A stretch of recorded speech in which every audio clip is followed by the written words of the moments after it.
Hi everyone, I'm Shainti, the artist behind Shainti Fine Arts.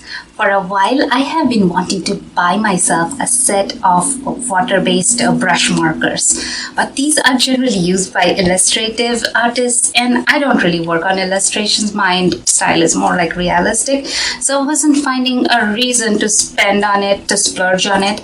And then what happened? Arteza reached out to me, and they said if I would like to use some of their products in exchange of my reviews.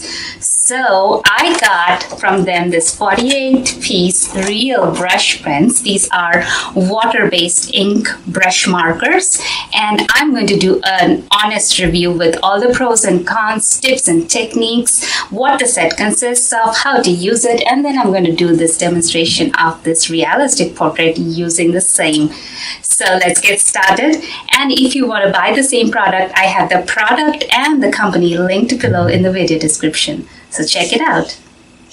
So here's how the 48-piece set starts with or looks like. It comes with obviously 48 pieces of colors, and these brushes are in plastic trays. These trays are not very sturdy, so if you're going to use them a lot regularly, you might want to store it in a completely different container.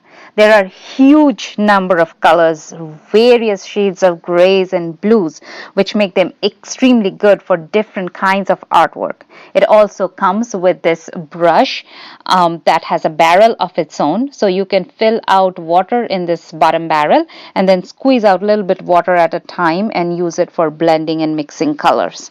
I am not very efficient in this using this kind of a brush, so I am going to use my regular watercolor brushes. Also, you can use these brushes by dipping it into water and using like a regular paintbrush. I might end up using the brush that same way. These brushes are extremely useful for going out and painting in plain air. And these are the paint brushes that you will see me use for different blending purposes. So that is what we need to start with our different art projects. Next up is going to be swatches. I am not very big on swatches, so I do not lay out each and every color and make a color chart for that matter. But a lot of people like to do that. But this is a completely different medium that I have never tried any of this kind of medium. So I did a few colors. I laid out some light colors and some dark colors. And then I used my regular paintbrush, dampened with a little bit of water to see how well they blend out. And you can see that they blended out really nicely. Now I'm adding some more color in a different area, and I'm going to show you how well it blends out, and it is just beautiful. These colors are just bright and beautiful to start with, much darker than your regular watercolor, or much brighter than your regular watercolor, and they blend beautifully whether they are wet or completely dry. It has the exact same effect as watercolors, but with a much brighter hues to start off with. The hues are much more comparable to markers than watercolor, but the effect is just like watercolor. And and next I'm going to show you what happens when you blend two different colors, green and yellow and blue.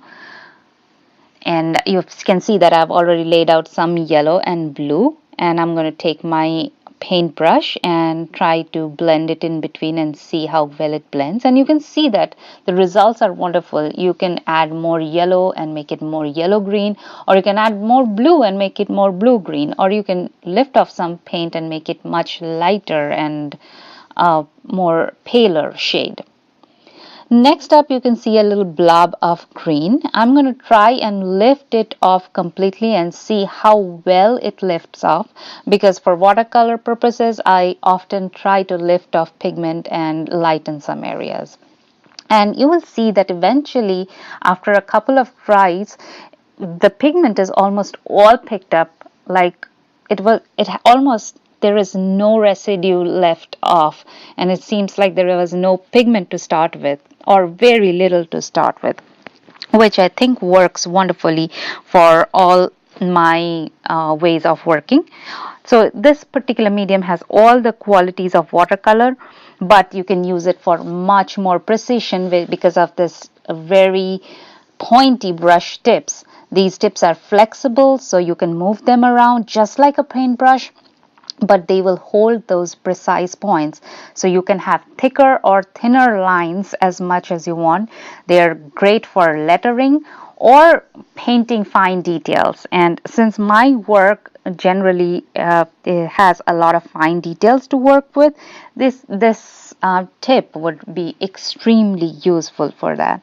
And I think these are a few of the very pros for this particular medium, apart from the fact that these are very inexpensive. This whole set is probably $40, which is a great for art materials.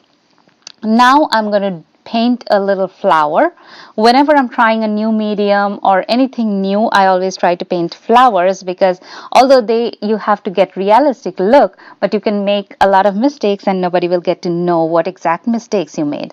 So you can see that I first drew out the flowers and made fine lines, and initially I was trying to work wet over dry, or rather wet out the already dried areas and then blend the colors. But you see that if you make very fine lines, it does not really blend out completely and have a washed look.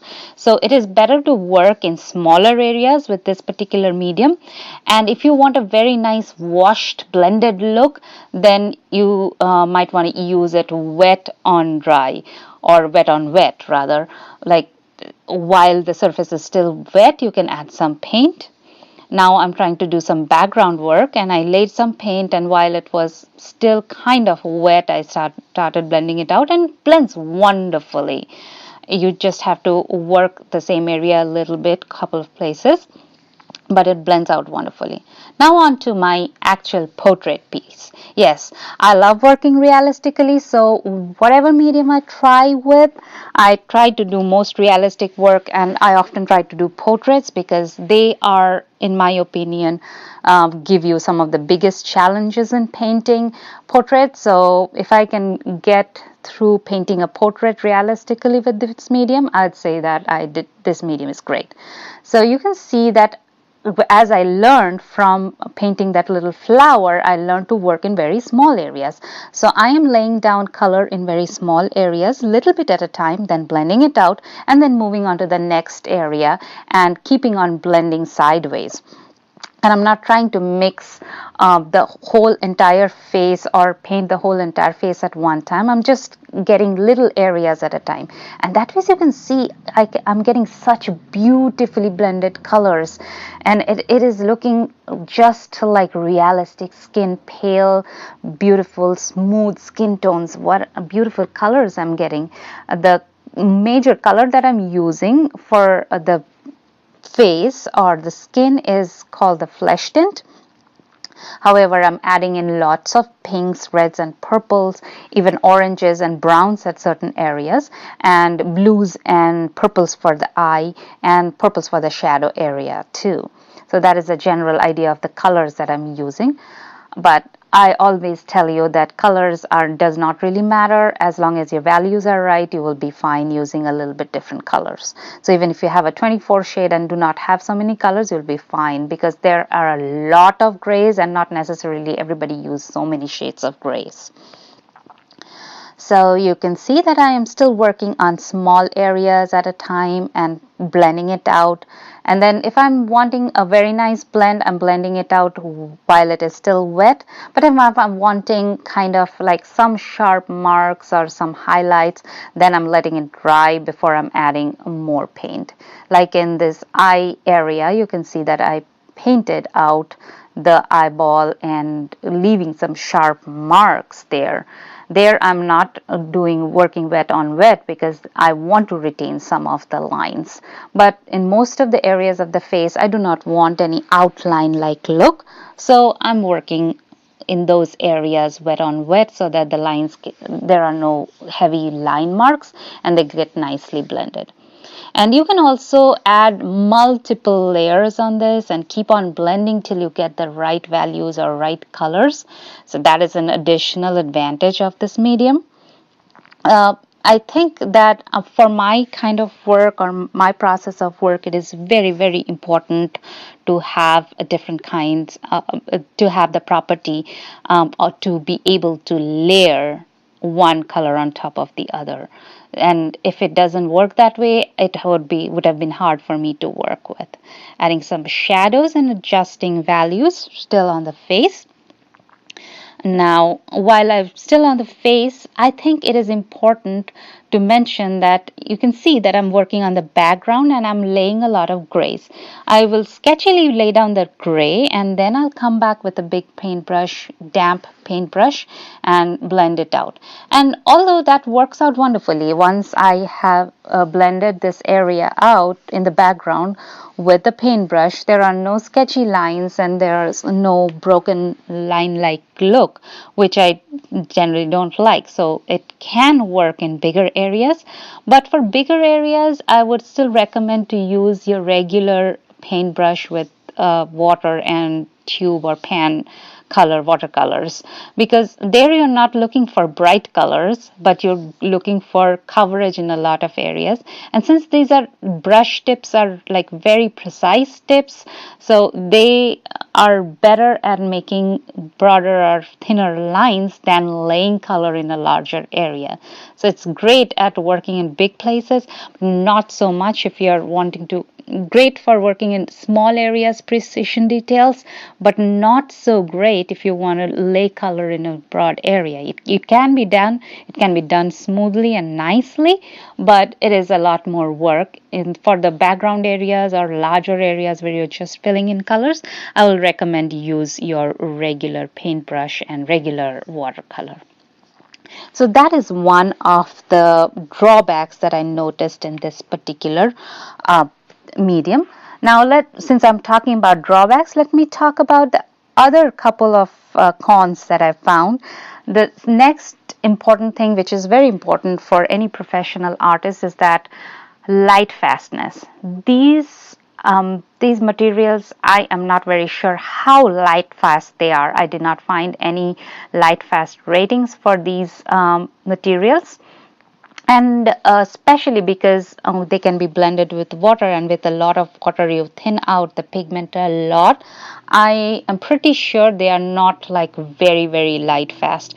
Maybe if you use just the markers with no water at all, it could work out and be very light fast. But if you're using only for just painting large, but if you're using it for realistic painting where you're going to use a lot of water, I wouldn't say these are extremely light fast. So that is one thing to consider if you are wanting to, if you're a professional artist and want to sell your artwork, you might want to think about it. However, you can make good quality, you can take good quality pictures of your artwork and then sell prints of them. That would work fine for me. So if light fastness is your concern and not being able to sell your artwork because they're not light fast, if you're not confident, then that is the way to go, I would say. And it's not that it's going to fade out immediately in the second day, and mostly you're not going to put out your artwork in the direct sunlight the next day and the days after. So it's going to last for a long time, but it's not 100% light fast if that is what you are looking for. However, you also have to consider the fact that these materials are extremely inexpensive. For 48 pens and a brush pen, you are spending about $41, which is not even $1 for a piece. And I don't think there is any similar product in the market which is as cheap. And I don't think any other markers also, brush pen markers, are also light fast. I'm not sure about Winsor & Newton. They might be, but I'm not sure. But any other comparable brands which are kind of inexpensive like this, they are not. So if you do a brand comparison, you are set with this particular brand because they're inexpensive. Another thing that I do not appreciate about this particular brand is that if you run out of a single color, like I paint portraits and figuratives a lot, so I might be using that flesh color a lot more than any other color. So if I run out of that flesh tint, there is no way to refill the ink in the paint pen. So if I run out of the flesh tint, I will have to go out and buy an entire set of pens just to get that single color. Now, I always feel that that is a drawback in any medium. If you cannot buy them single piece, then it really does not work. But again, I have to mention that these are extremely inexpensive, and generally the more inexpensive products are, it is not very efficient or sales efficient for the company to sell them single piece. So that is why they do not do that. So you have to understand that is why probably these are not available single piece at a time, and you have to buy the whole set. But obviously, if you run out of one color faster than the other colors, then it could be a potential problem. And with that, we come to the end of the painting and the review. I hope you find it useful. If you have any questions, comments, or any thoughts to share, put them in the comments below. And do not forget to hit the subscribe button and hit the notification bell as well. See you soon.